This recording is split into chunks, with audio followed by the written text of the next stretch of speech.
Hello friends, welcome back to my YouTube channel Palak beauty care salon. तो आज मैं आपके लिए लेके आई हूँ एक फेस वैक्सिंग ट्यूटोरियल। इस ट्यूटोरियल में आपको सिखाऊंगी कि हम फेस पे वैक्स किस तरह से अप्लाई करते हैं और किस टाइप की स्किन पे हम कौन सा वैक्स करते हैं, सबसे ज़्यादा बेस्ट वैक्स कौन सा होता है। चलिए आइए सीखते हैं फेस वैक्सिंग ट्यूटोरियल। उससे पहले जिन जिन लोगों ने भी मेरा चैनल सब्सक्राइब नहीं किया है अभी तक, तो प्लीज़ जाके सब्सक्राइब कर लीजिए, क्योंकि मैं रोज़ ऐसे ही आपके लिए अमेजिंग ट्यूटोरियल्स लेके आने वाली हूँ और आपको रोज़ कुछ नया सिखाने वाली हूँ। तो प्लीज़ जाके सब्सक्राइब कर लीजिए। तब तक के लिए हम शुरू करते हैं हमारा फेस वैक्सिंग ट्यूटोरियल। आइए मेरे साथ। सबसे पहले हम फेस वैक्स करने से पहले क्लाइंट के फेस पे क्लींजिंग अप्लाई करेंगे, जिससे उनकी स्किन जो है वो डीप क्लीन हो जाए और वैक्स उस पर इजीली अप्लाई हो जाए। अगर हम क्लींजिंग किए बिना वैक्स अप्लाई करेंगे तो क्लाइंट की स्किन पे हो सकता है मॉइस्चर हो या गंदगी हो, थोड़ी बहुत डस्ट हो, तो उस पर वैक्स अप्लाई करेंगे तो आप पट्टियाँ नहीं खींचेंगी, वैक्स अच्छे से नहीं हो पाएगा। इसलिए आप क्लींजिंग अप्लाई कर दें, जिससे डीप क्लीन हो जाएगी स्किन, और उसके बाद ही आप वैक्स अप्लाई करें। वीडियो में आप देख रहे होंगे कि मैं किस तरह से अपनी फिंगर्स को क्लाइंट के फेस पे मूव कर रही हूँ क्लीन करने के लिए। फेस को क्लींजिंग करने के लिए भी आपको बहुत अच्छे से सीखना है कि किस तरह से हम कौन कौन से स्टेप्स लेते हैं, किस तरह से हम क्लींजिंग करते हैं फेस पर, जिससे क्लाइंट की स्किन डीप क्लीन हो जाए और फेस बहुत अच्छे से क्लीन हो जाए और फिर हम वैक्स अप्लाई कर पाएँ इजीली। आप देख रहे होंगे यही सेम स्टेप्स हम फेशियल में भी करते हैं, क्लीन अप में भी करते हैं और वैक्सिंग में भी करते हैं। फेस की क्लींजिंग के स्टेप्स हमेशा सेम होते हैं। आप मेरा कोई भी फेस वैक्स ट्यूटोरियल देखेंगे या फेशियल ट्यूटोरियल देखेंगे, आपको हमेशा स्टेप्स सेम मिलेंगे। उम्मीद है आप इन स्टेप्स को देख के समझ पा रहे होंगे और सीख गए होंगे कि हम क्लींजिंग किस तरह से करते हैं। मैंने इनकी फेस पे चारकोल क्लींजिंग किया था, क्योंकि उससे डर्ट और जो डस्ट रहती है या फिर कुछ भी पार्टिकल्स रहते हैं तो पोर्स हमारे स्किन के बहुत अच्छी तरह से डीप क्लीन हो जाते हैं उससे। चारकोल क्लींजिंग जो रहता है वो मोस्टली सभी स्किन पे जाता है, बेस्ट होता है ऑयली स्किन के लिए। तो आप देख रहे हैं कि किस तरह से मैं इनके पूरे फेस पे अच्छे से क्लींजिंग अप्लाई करके फिंगर्स को मूव करके इनकी स्किन को डीप क्लीन कर रही हूँ। क्लींजिंग के लिए भी आपको बहुत सॉफ्ट हाथ चलाना होता है क्लाइंट के फेस पे, बिल्कुल भी आप हार्श हाथ यूज़ नहीं कर सकते। आप देख रहे हैं किस तरह से मैं बिल्कुल सॉफ्टली फिंगर्स को मूव करके इनके फेस को डीप क्लीन कर रही हूँ। जितना सॉफ्टली आप हाथ चलाएंगे, जितने अच्छे से स्टेप्स आप करेंगे पूरे फेस पे अप्लाई, उतना अच्छे से आपका क्लींजिंग होगा, आपके फेस पर डीप क्लीन हो जाएगा। अब आप देख रहे हैं कि मैंने किस तरह से किया है वीडियो में।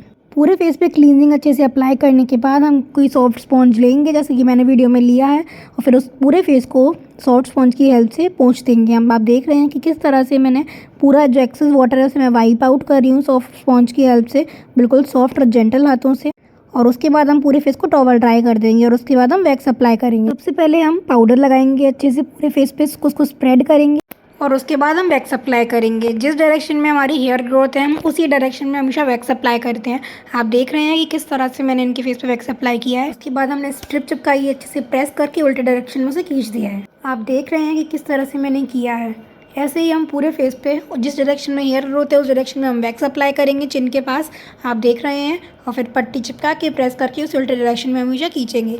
हमेशा हम उल्टे डायरेक्शन में इसलिए खींचते हैं जिससे जो भी हेयर ग्रोथ है वो जड़ से ख़त्म हो जाए, वरना अगर आप उसी डायरेक्शन में खींचेंगे जिस डायरेक्शन में हमने वैक्स अप्लाई की है, जिस डायरेक्शन में हमारी हेयर ग्रोथ जा रही है, तो आपकी जो वैक्स है, जो हेयर्स हैं, वो बिल्कुल भी निकलेंगे ही नहीं और जो आपकी वैक्सिंग है वो बिल्कुल फेल हो जाएगी। इसलिए हमेशा याद रखिए कि जिस डायरेक्शन में हमारी हेयर ग्रोथ जा रही है, आप देखेंगे, चेक करेंगे, उसी डायरेक्शन में आप पहले वैक्स अप्लाई करेंगे। और वैक्स अप्लाई करते टाइम आप उसका टेम्परेचर भी चेक कर लें, क्योंकि फेस एक बहुत सेंसिटिव पार्ट होता है हमारी बॉडी का। तो फेस पे हम कुछ भी ऐसी चीज़ नहीं लगा सकते जो बहुत ज़्यादा गर्म हो। तो वैक्स का टेम्परेचर बिल्कुल नॉर्मल होना चाहिए, बिल्कुल मेल्टेड नहीं होना चाहिए या बहुत ज़्यादा थिक नहीं होना चाहिए कि वो वगैरह वैक्स अप्लाई करो तो वो अप्लाई ही ना हो और पट्टी से बाल खींच ही नहीं पाएंगे। इस तरह का टेम्परेचर इतना होना चाहिए कि उस फेस पे आराम से अप्लाई हो जाए, कस्टमर को इनकन्वीनियंस भी ना हो और जो वैक्सिंग है हमारी वो भी आराम से हो जाए। आप देख रहे हैं जब मैं फेस पे वैक्स अप्लाई कर रही हूँ तो आपको समझ आ रहा होगा कि उसकी कंसिस्टेंसी ना ज़्यादा थिक है ना ज़्यादा वो मेल्टेड है। तो आपको भी ये चीज़ समझ के वैक्स उतना ही गर्म करना है बॉडी के अकॉर्डिंग, जितना कस्टमर झेल पाए और जितने में आप वैक्सिंग आराम से कर पाएँ। जब आप आइज़ के पास वैक्सिंग करते हैं चिन की तरफ, तो आप बहुत संभाल के वैक्सिंग करें, क्योंकि आइज़ के पास बिल्कुल वैक्स अप्लाई नहीं होना चाहिए। आइज़ बहुत ही सेंसिटिव पार्ट रहता है, अगर थोड़ा भी पलक पे आपका वैक्स लग गया तो वहाँ के बाल भी जा सकते हैं। इसलिए आप बहुत ध्यान से अप्लाई करें और पट्टी भी बहुत ध्यान से लगा के उसे खींचें। वीडियो में देख रहे होंगे कि किस तरह से मैंने वैक्स अप्लाई की है, जिस डायरेक्शन में हेयर ग्रोथ जा रही है हमारी।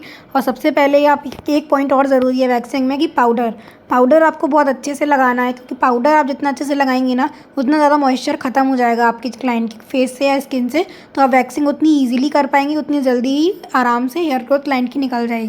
अपर लिप्स पे वैक्स करते वक्त आप क्लाइंट से बोल दें कि जो अपनी वो टंग है वो ऊपर की तरफ प्रेस करे। जैसे कि आप मैंने देख रहे होंगे वीडियो में, मैंने क्लाइंट से कैसे टंग जो है ऊपर की तरफ प्रेस करवाई है, जिस तरफ मैं वैक्सिंग अप्लाई कर रही हूँ, और कितने आराम से पूरी वैक्सिंग अप्लाई हो जाती है।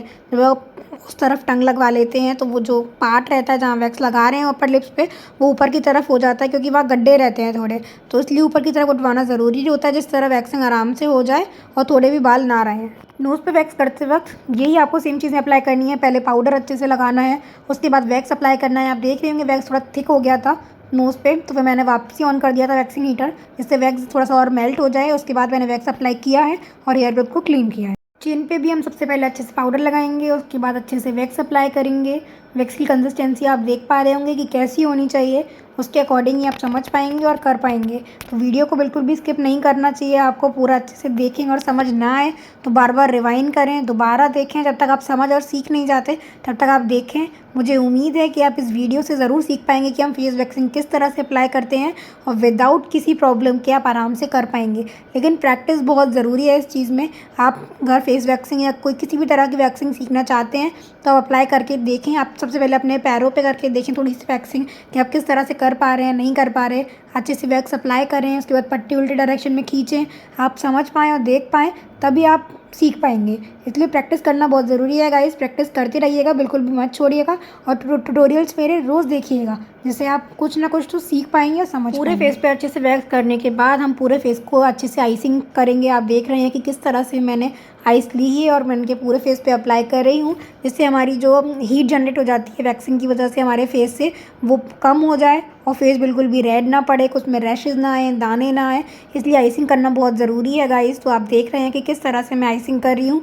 मैं आइसिंग ज़रूर करती हूँ फेस वैक्सिंग में, जिससे जो कस्टमर है उसको इनकन्वीनियंस बिल्कुल भी नहीं होती, और जब वो घर जाता है तो वो बिल्कुल रिलैक्स होता है। अगर घर जाएंगे थोड़ी देर में वैक्स कराने के बाद अगर आइसिंग आपने नहीं करी तो दाने आने के चांसेस बहुत ज़्यादा रहते हैं। इसलिए आप आइसिंग ज़रूर कर दें, जिससे आपके क्लाइंट बिल्कुल सेटिस्फाइड रहेगा, दाने नहीं आएंगे, रैशेज़ नहीं आएंगे, और जो हीट जनरेट हुई है वैक्सिंग की वजह से वो भी कम हो जाएगी।